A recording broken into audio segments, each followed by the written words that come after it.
Assalamualaikum warahmatullahi wabarakatuh. Alhamdulillahirabbil alamin wa bihi nasta'inu ala umurid dunya waddin. Wassalatu wassalamu ala asyrafil anbiya'i wal mursalin Muhammadin wa ala alihi wa ashabi ajma'in, amma ba'd. Awal sekali mari kita bersyukur pada Allah yang mana pada detik ini Allah masih anugerahkan kita keimanan, kesehatan, kesempatan, lebih-lebih Allah pertemukan bulan Ramadan tahun ini. Rekan-rekan yang saya hormati, kalau berbicara Ramadan tentunya sudah banyak dibicarakan oleh penceramah-penceramah tentang keutamaan dan fadilahnya. Pada kesempatan ini saya ingin berbagi, bersharing tentang apa yang istimewa bagi keluarga kami khususnya bulan Ramadan itu. Paling tidak ada dua hal. Yang pertama adalah bulan Ramadan itu menjadikan keluarga kami semakin erat, semakin harmonis. Yang kedua, bulan Ramadan itu kita jadikan sebagai mentarbiyah keluarga khususnya anak, bagaimana memahami tentang agama, semakin dalam pengetahuan tentang agama. Yang pertama, kenapa saya katakan bahwa bulan Ramadan ini menjadikan hubungan keluarga itu semakin erat, semakin harmonis. Coba kita lihat dari berbagai aktivitas yang kadang di luar Ramadan itu tidak bersama, tapi di bulan Ramadan itu bisa bersama. Yang pertama adalah sahur, kemudian buka, tarawih, dan tadarus. Pada saat sahur, buka, tarawih, dan tadarus itu, saya ambil contoh aja ketika kita mau menyiapkan buka. Kalau kita lihat ketika ada menu buka itu sudah siap di meja, itu ternyata perlu persiapan yang sangat banyak dari istri kita terutama. Makanya anggota keluarga itu kita libatkan. Satu contoh, anak saya ini yang masih kecil, kelas 1, karena yang pertama di pondok, jadi saat ini kami tinggal bertiga di rumah. Anak itu saya libatkan ketika mau buka.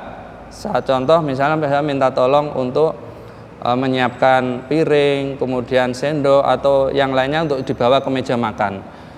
Dan yang sering itu anak saya minta tolong untuk membuatkan teh itu, dan untuk menakar gula itu anak saya ajari itu. Dan nggak apa-apa meskipun kadang itu pahit, kadang kemanisan, agak kurang gula, tapi alhamdulillah saya bersyukur karena anak bisa membantu dan ikut terlibat dalam menyiapkan menu buka bersama itu. Dan yang penting juga lagi dalam menjaga kebersamaan itu terutama ketika sholat tarawih itu. Ketika sholat tarawih itu saya sering ke beberapa masjid untuk mencari masjid yang ada kultumnya, dan saat pulang itu saya ajak sesekali, bukan sering loh ya, sesekali ini saya ajak mampir ke tempat makan yang terkenal di Surabaya. Dan terakhir ini saya ajak di BB Hasyim. Dan alhamdulillah kelihatan dekat, anak senang, istri senang gitu. Itu beberapa contoh kecil yang kenapa kok saya katakan tadi membuat keluarga itu semakin erat, semakin harmonis.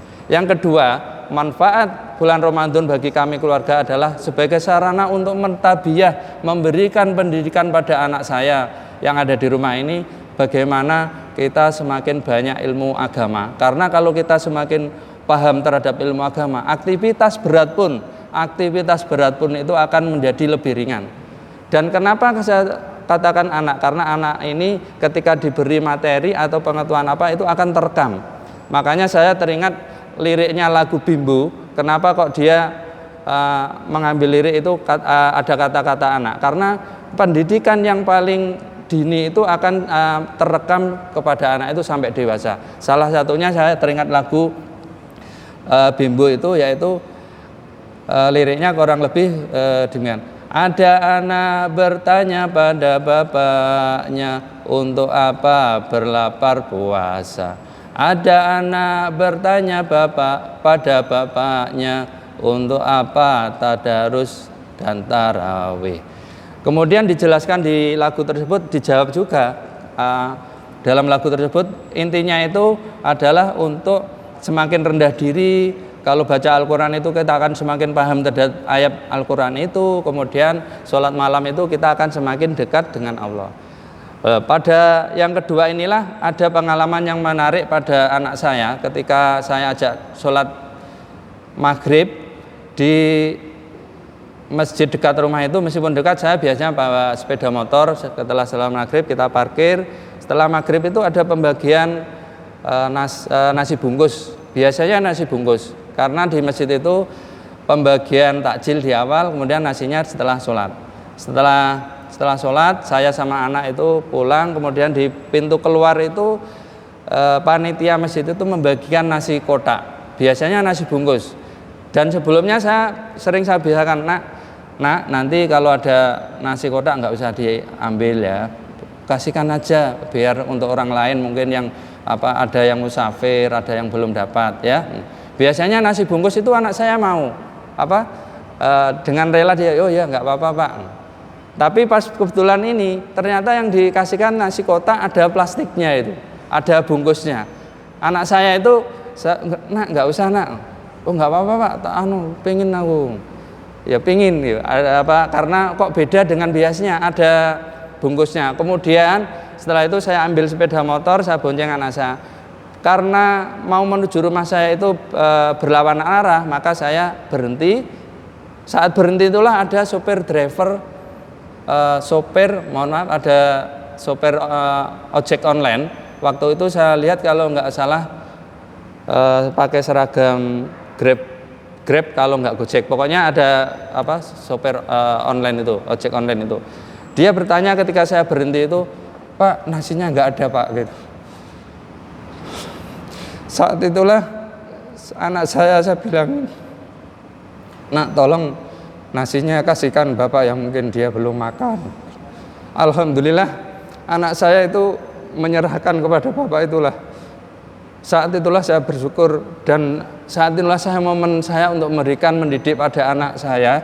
Nah itulah fungsi puasa itu, kita semakin peka terhadap orang lain. Maka ketika kita punya, meskipun barang itu kita cintai, ketika orang lain lebih butuh, maka kita kasihkan ada. Itu adalah perbuatan tingkatan bersedekah yang paling utama gitu. Alhamdulillah anak saya memberikan. Pada waktu itu kan ketika anak itu membawa sesuatu karena pingin, itu dipegangin itu, nggak boleh dicentelno di sepeda itu. Padahal sepeda saya ada centelannya. Itulah pelajaran berharga dari anak saya, mungkin bukan untuk juga rekan-rekan semua, bahwa berinfak itu kadang yang utama adalah sesuatu yang kita pingin, yang kita cintai, kita berikan. Itu adalah pelajaran dari anak saya, dan alhamdulillah anak saya bisa melakukan itu dan bisa menerima. Karena kenapa saya katakan bisa menerima? Setelah pulang dia tidak gerundel dan tidak ngambek. Itulah beberapa yang membuat istimewa puasa Ramadan itu. Yang pertama tadi, keluarga semakin dekat. Kemudian kita bisa menanamkan nilai-nilai puasa itu lewat tadi bersedekah, memberikan sesuatu yang kita cintai pada orang lain. Yang terakhir, semoga kedekatan kita dengan anggota keluarga di dunia ini bisa terbawa sampai ke akhirat. Kita bisa bereuni di akhirat. Karena Allah katakan di dalam surat At-Tur ayat 21, a'udzubillahi minasyaitonirrajim, bismillahirrahmanirrahim, walladzina amanu wattaba'uthum wa dzurriyyatihim biimanin alhaqna bihim dzurriyyatahum. Yang kurang lebih artinya demikian. Walladzina amanu, dan orang-orang yang beriman, wattaba'athum, dan orang-orang yang mengikuti mereka, dzurriyyatahum, anak cucu mereka, biimanin, dengan syarat iman, dengan syarat punya keimanan yang sama, al-haqqna, akan kami pertemukan bihim, dengan mereka. Dengan siapa? Dzurriyyatahum, dengan anak keturunan mereka.